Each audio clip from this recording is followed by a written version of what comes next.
Nụ cười em đã khắc sâu trái tim của anh. Phải làm sao cho quên đi bao nhớ thương về em, phải làm sao cho phút giây đó ngừng trôi mãi.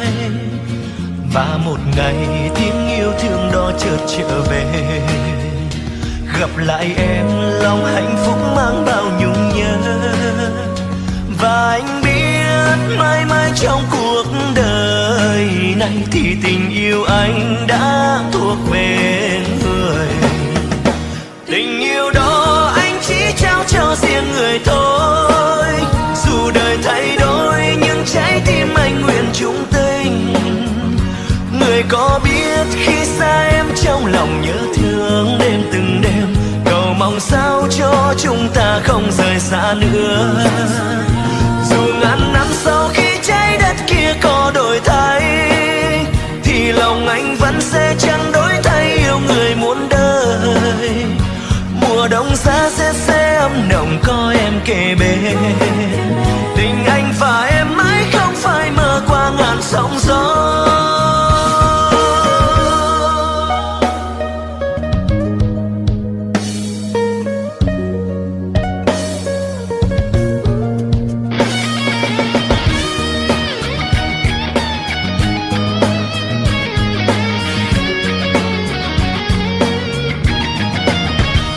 Và một ngày tiếng yêu thương đó chợt trở về, gặp lại em lòng hạnh phúc mang bao nhung nhớ.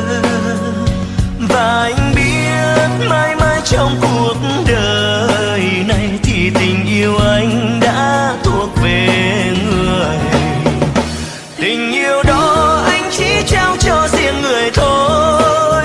Dù đời thay đổi nhưng trái tim anh nguyện chung tình. Người có biết khi xa em trong lòng nhớ thương đêm từng đêm, cầu mong sao cho chúng ta không rời xa nữa. Dù ngàn năm sau khi trái đất kia có đổi thay, thì lòng anh vẫn sẽ chẳng đổi thay yêu người muôn đời. Mùa đông giá rét sẽ ấm nồng có em kề bên. Tình anh và em mãi không phải mơ qua ngàn sóng gió.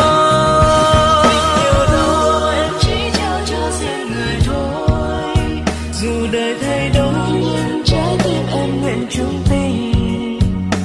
Người có biết khi xa anh trong lòng nhớ thương đêm từng đêm, cầu mong sao cho chúng ta không rời xa nữa. Dù ngàn năm sau khi trái đất kia có đổi thay, thì lòng anh vẫn sẽ chẳng đổi thay yêu người muôn đời.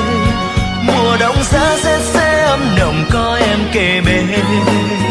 Tình anh và em mãi không phải mơ qua ngàn sóng gió. Mùa đông giá rét sẽ ấm nồng có em kề bên. Nguyện cho tình ta sẽ không phải mơ qua ngàn sóng gió.